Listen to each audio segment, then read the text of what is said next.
Hello from Bug Eye Guy. Here's car AN5L 505.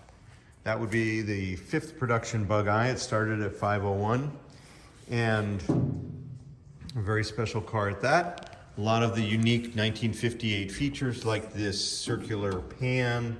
There's a ton of stuff on the videos that we've already shown that's unique about 505. But our mission, and the purpose of this video, is just to give you an update about that mission. Our mission is to get this car to run and drive and put it together. And it has not been easy because for whatever reason, this restoration wasn't really done at a very high level. And believe me, that happens. This is not meant to be commentary about who should have done what, when. There's budgetary issues, manpower, woman power issues, and everything that comes with all of that. But for whatever reason, this restoration was kind of it's just not a good paint job.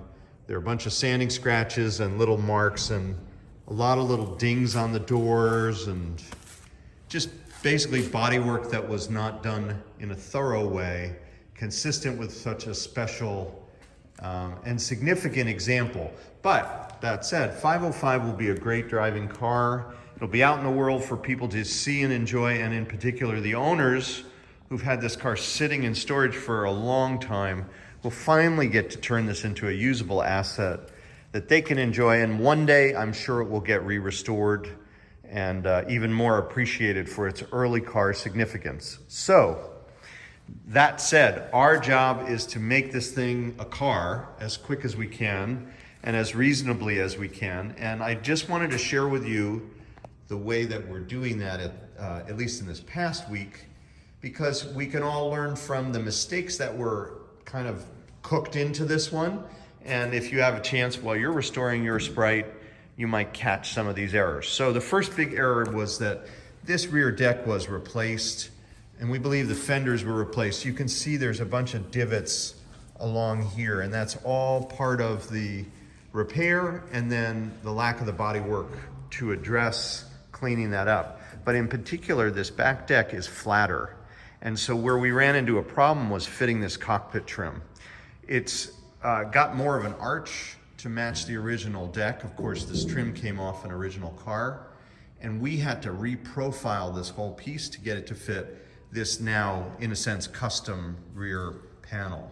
So what Kenny did is he just worked this and massaged this and bent this and made multiple trips to the vise to try to get it to match this profile, and it's really good.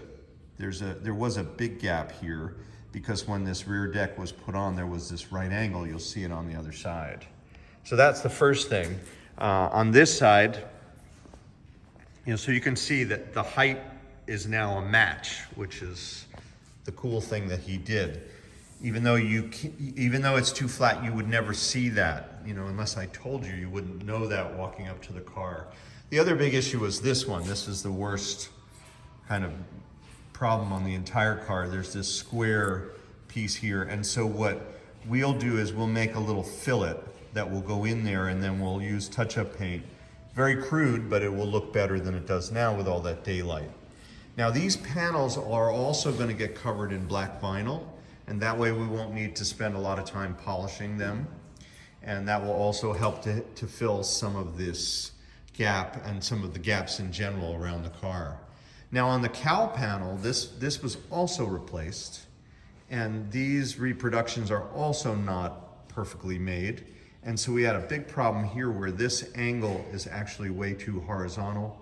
It needed to be more vertical, so we needed to get these pieces to match in some reasonable way in order to again have this look like it was supposed to be this way. And I think we accomplished that. You would never know. There's one other subtle detail of this, and that's that this part of this flange being too horizontal is because this entire piece is actually a little too far forward, and you see that in the way this door gap manifested.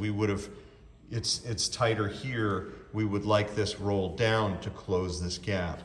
So it's really critical if you're in the middle of a restoration of one of these tubs, maybe it seems perfectly obvious, but that you fit the doors before you paint the car and that you address this kind of thing. Again, it's tight here and an ascending gap as we go further up. Not horrible if you see this car on the street one day and we're moving in that direction. You may or may not notice this, but this is an avoidable problem that unfortunately is fully baked into this one. Then in the back, we have another really interesting thing. This car came to us because I think the rear fenders were also replaced with a big gaping hole here. Now the problem with that is that you have to mount the brake light and park light panel on here, which is about matches this contour. Unfortunately, it hides all of this, but there is nothing to anchor it to and no adjustability at that. So what we did is we built, I'll try to insert the photo in the video, but we made, there's a caged nut here that's floating just like on the original, so that we had some lateral movement once this piece is mounted. And what we had to do was anchor this panel with set screws, sheet metal screws, just to locate it. And then we could TIG weld the tacks on. We needed to do that without burning the paint. But there's enough of a margin that we could do that. And now the new piece will go on there. We had the same problem here. There was just a big gaping hole, but no way to anchor the turn signal lamp. Remember, on the back of these cars, the lower lamp is just a turn signal. On the front, it's turn signal and park light. The park light is up here with the brake light, but regardless, we had to get these fittings to attach to the car, and that was how we did it. And now we're ready to build it up. You'll never know that all happened underneath. And then one more thing, this is sort of a cheater. If I can get it out. I don't know if I can do it with one hand. This is a cheater fuel filler gasket. The original one is much more of an H that has a wider overlap. And this saved our tail on this job, because this hole is also the wrong size. It's too small. But with this neck that has this rubber piece, which I can't put in with one hand, I can only pull out. But in any event, this fuel neck gasket is a cheater that allows you to, it allowed us to get the neck in. Remember, on these cars, you would normally have this type. This is the bigger, I don't know if you can see, but this is basically symmetrical, so you have an H on both sides, and you won't get one of these in with the fuel neck in place. With the cheater gasket, you can do that, but it has the additional benefit in this case of, because there's such a little bit of a overlap, we could get this in and still get a neck into this hole without having to cut this sheet metal and enlarge it. So this is something we do sell in our catalog, and you may need this, particularly if you have a rigid neck tank and you want to change the gasket. You can cut out the old one and put one of these in without dropping the tank. Anyway, car 505 coming back to life here this week at Bug Eye Guy.